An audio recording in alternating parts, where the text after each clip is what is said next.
Hi, I'm Sterling Hard, and this is Dreamlight, where we work on dream interpretation and using the insights in the waking life. There are 3 essential ideas to keep in mind when approaching psychological dreams. Number 1, it's your mind. The first thing to remember is it's your mind. Most dreams are psychological and are a window into your inner processes. When the dream is worked with, it can reveal key memories or emotions that affect how you see and relate to things. Anything you experience in the waking life is a product of the mind. It is an interpretation based on what your senses perceive and your previous experiences and your engagement. Dreams show you the things your mind has been occupied with and can reveal subconscious elements that our waking thoughts and perceptions are shaped by, but of which we may not be aware. One of the main benefits of seeing these is that you become more aware of them in the waking time as things happen. Dreams dealing with these subconscious elements show a greater time frame beyond what you're immediately dealing with the waking consciousness. If you look at a problem at work, it will have a set of causes, a story that goes with it. But there may be elements of your past experiences that are involved, and these experiences aren't limited to the story. A problem at work is its own world, but that world is in your mind and is affected by other aspects of your life. These influences can appear in dreams. 2 things that go with this.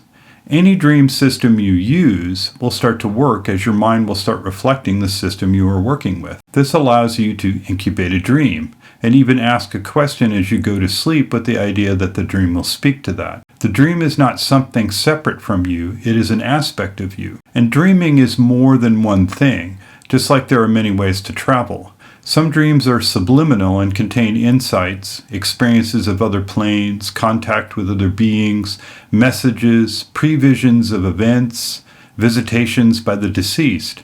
But these are still related to what you are focused on, what you are open to, what is important, and what you are becoming as you grow. So your mind is receptive and still has to process these things. The second thing is, it's your mind. It goes directly against the idea that dreams are God's way of communicating with you. Some dreams may be in messages, but most dreams are psychological, and in interpreting them, you are using your own mind and material. Sometimes this is used as an escape from thinking and making decisions directly, and the strong desire for a sign can then be forced into an interpretation of a dream. It also goes against the other extreme idea that dreams are meaningless. They can be when they haven't been examined or someone has not put the work in to understand them, but they are not inherently so. Even incoherent dreams can reflect the quality of sleep and level of consciousness. In the God makes dream, or the materialist view, which I call the brain is random theory, it is as if these dreams came to you from somewhere else. Number 2.